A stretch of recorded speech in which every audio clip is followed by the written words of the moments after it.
7, 6, 5, 4, 3, 2, 1.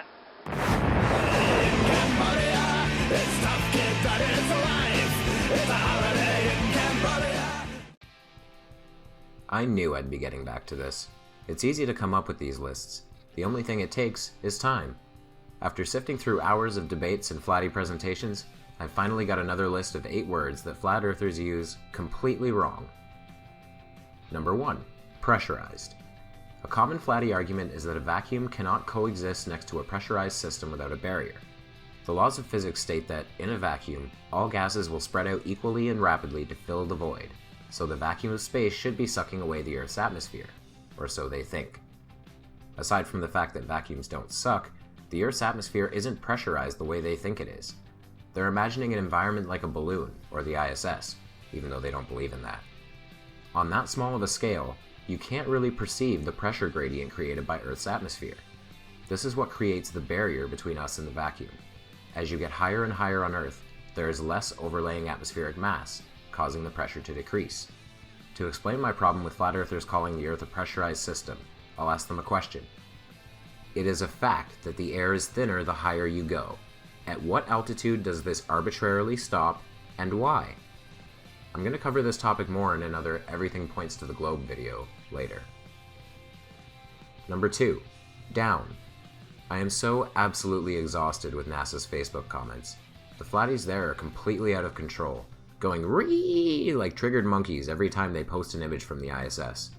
One comment I'm particularly tired of seeing is, "Zoom in on Australia so we can see buildings and people upside down," usually accompanied by about 15 emojis of laughing faces and feces. So, what direction do you think down is, flatties? What exactly is upside down when you're in space? Down is a relative direction, guys. There is no upside down in space. There's a very good explanation of all of this in fiction. The novel Ender's Game by Orson Scott Card revolves largely around characters participating in zero-gravity games. The protagonist finds himself very disoriented by this until he learns a mantra that the enemy's gate is down. He is only able to regain control of his senses once he invents where down is from his perspective.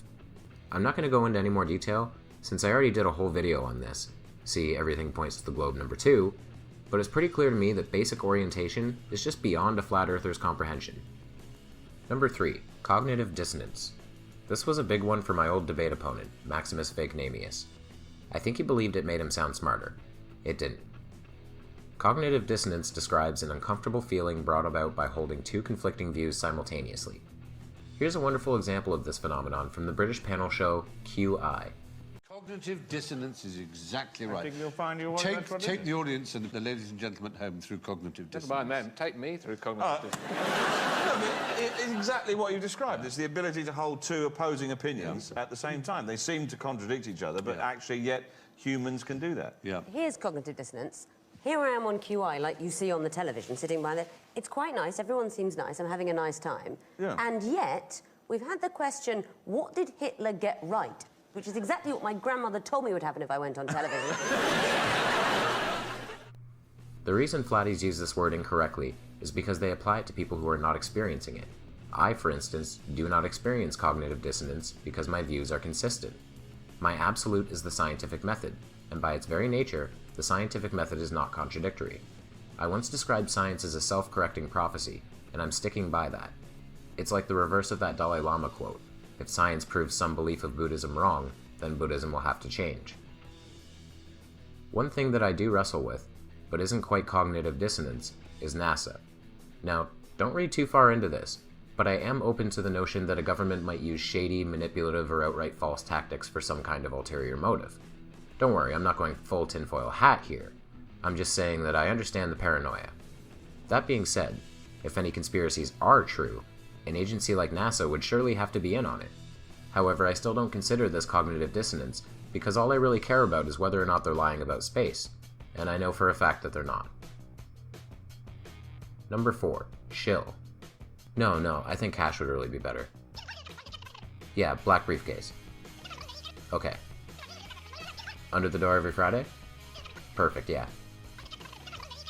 Yeah, my place is the one with the Freemason compass on the door. Okay, thanks, Mr. Bridenstine. Bye. Oh, sorry, where was I? Oh, that? That was nothing. Wrong number. Anyway, flatties love to go on about paid NASA shills. A shill is basically a person who is helping a conspirator for monetary gain. The idea here is that all of the Globe YouTube channels are being paid by NASA or the government or the ever-faceless they to promote the heliocentric priesthood and the Globe deception and the alien deception and the Freemason cult and the Jewish cabal. Did I miss any? Oh, the Illuminati. Anyway, the reason flatties are using this wrong is because it's simply hilariously absurd. The idea that a government would pay people to make YouTube videos to counter other YouTube videos just plain doesn't make sense.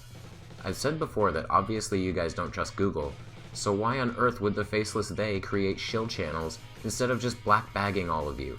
They have the power and the legal right to silence and deplatform every single one of you. They don't because they don't care. The beauty of science is that it doesn't matter how many of you idiots want to go on and make silly videos. Science is still science, and it's still true. The funniest iteration of this is on Facebook. The truly mad cult puppets who are there actually believe that the small group of Globers who battle them in the comments are paid shills. Shills paid to make Facebook comments. Come on. Come on, guys. Number 5, deceiver. This is more of a word etymology thing. A very frequent claim from flatties is that the word NASA means deceiver or to deceive in Hebrew. This is not correct. The Hebrew word that we pronounce as NASA, or more correctly, nasar, is a primitive verb meaning to lift up, to support, or to carry. In the King James Bible, this word is used 654 times in 611 verses, and not a single one of them has anything to do with deception. What the flatties have done here is a confusion of how Hebrew words are pronounced. The word quoted in the image is actually pronounced nasha, or nashar, and does mean to deceive. Unfortunately, this word has nothing to do with the National Aeronautics and Space Administration. A related claim is that Wernher von Braun, once director of the Marshall Space Flight Center, has a Bible passage on his tombstone about being wary of deception. This is not true. The verse is Psalms 19:1, and if you take a good look at it, is basically only giving thanks to God for the work he did looking at space in the sky. Another thing to consider here is that this is a good example of cognitive bias. Even if they didn't get the words wrong, what would it matter if these two words coincidentally correlate? It reminds me of this Odd reality video, in which Odd gets briefly hung up on a problem he has with Disney. We all love Disney, right? Well, Disney, with the 666 in his logo.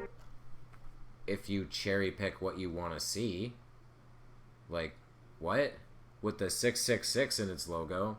Okay, there's also a 111 in its logo if I draw on it, let's see, here, here, and here.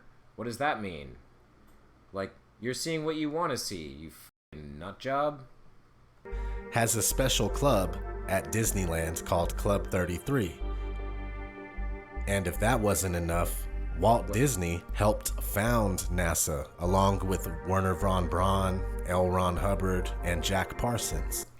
Okay. More blatant lies. Wernher von Braun, yes. Wernher von Braun was, 1 backwards 6. That's a stretch. Yeah. He's stretching everything here. But, yeah, Wernher von Braun was involved with NASA. It's called Operation Paperclip. This is something they like to refer to as though it's some big secret, even though it's public knowledge and everybody knows about it. Operation Paperclip was they hired a bunch of former Nazi scientists to come back to America to assist with post-war research. Whoop-de-doo. One of them was really good with rockets, Wernher von Braun. He made the V2, so they put him in charge of the Marshall Space Flight Center. Why the hell not? Like, there's nothing suspicious about that, especially when it's all public. Number 6. Model. I've gone over this in way more detail in another video, so I'd advise checking that out, but here's a quick summary. Anytime a flatty refers to the flat earth model, they are immediately lying. There is no flat earth model, at least no working one. A scientific model is an explanation of reality that can account for natural phenomena and make predictions about those same phenomena. Flatties do not have this. They do not have a working explanation for gravity, visible curvature, the sun, eclipses, flight paths, satellites, the ISS, the pole stars, the tides, or anything else. It's that simple. Number 7. Practical. When debating, flat earthers love to ask for practical demonstrations of globe claims. For instance, Roid Rage Dell from Behind the Imaginary Curve wants to see a practical demonstration of a pressurized system coexisting next to a vacuum. What he means by practical is some kind of lab experiment one can do with items around the house and maybe some duct tape. However, that isn't really what practical means. Both of this adjective's definitions have to do with whether or not something will work in reality. If it works in reality, then it's practical. In a debate, Red's Rhetoric responded to Dell's request with this footage of the launch of the Atlas V 551, which he filmed himself. Notice that as the rocket gains altitude, the gases expanding out of it begin to expand wider and wider until they can no longer be seen. This is clear and practical evidence of the pressure gradient that separates the atmosphere from space. However, all this evidence elicits from Dell is another temper tantrum. So we can move on. Fucking morons, they're just buying deceptive pieces of shit. We're not here for honest discourse. Dell doesn't know what pressure is. Okay, we're not Dell. When I told you before. Dell, hush. But I know, son. But I know. Okay, listen. Total no. Total no. Another example is with Nathan Thompson. In a debate with Fight the Flat Earth, the two briefly got stuck on the subject of gravitational orbits. Nathan kept requesting practical evidence of gravitational orbits, to a point where he infuriated Fight into going just a little overboard. So I'm going to ask like a third time and then I'll drop it. Do you have any proof of gravitational orbits here on Earth, or can you only point at the sky and claim that that's I can prove that mass attracts mass, Nathan. That's all I need to do. The fact that mass attracts mass proves gravitational orbits. So, no, it doesn't. The idea that everything... Yes, it does. You can say... Hold no, on, sorry. Hold on. You can say no, it doesn't. Nope. Stop interrupting each other. Right, okay. First of all, you're saying, I want you to prove things happening in the sky without pointing to the sky. Don't be ridiculous. The fact that mass attracts mass... Nathan, I'm responding to you. The fact that mass attracts mass proves that gravitational orbits are a thing. No proof on Earth of gravitational orbits, just so all the audiences. So you just ignore what I said. That's fine. Okay. You want me to prove something in space on Earth? Nathan, well, I can prove that mass attracts mass. That's all I need to do. Compared to the medium that the object is in. Boom. So mass. There's the magic words. Okay. Look, listen. I don't. Sorry. I don't like getting upset, but I'm really starting to get upset because I've asked 900,000 times for each other to stop interrupting each other, and I mean it this time. Okay. I'm sorry. That's my one pet peeve. Stop interrupting each other. The problem here is that Nathan is either not comprehending or willfully ignoring the size of planetary bodies. There is no way to do a tabletop demonstration of a gravitational orbit. However, all one needs to do is prove the premise that mass attracts mass, which has been done. The Cavendish experiment has proved this, especially since it's been repeated ad nauseum, including being done in a vacuum chamber. The experiment has a lot of complicated math behind it, but it essentially involves using lead spheres suspended from wire that measure the faint gravitational attraction between them.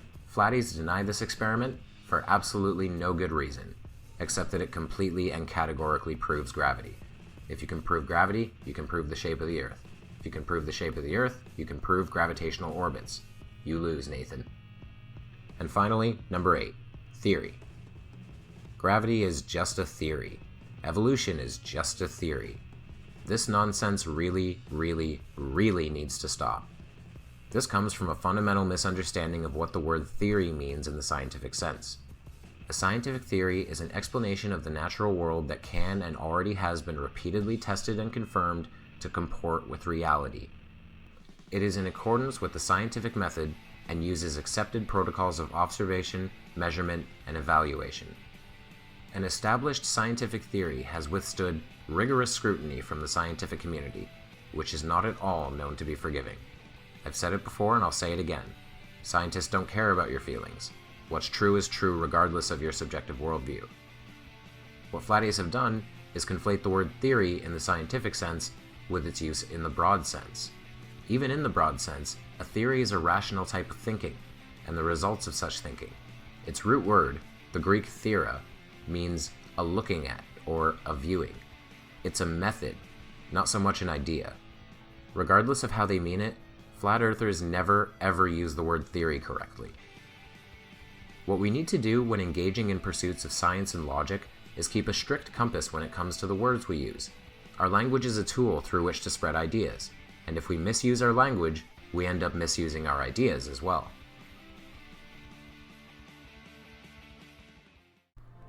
Thank you guys very much for watching. If you like this video, please give it a like, and if you want to see more, please subscribe to my channel, which is Dead Kennedy in Space. My name is Kevin, and I'm out. Like it or not, for the moment, the Earth is where we make our stand.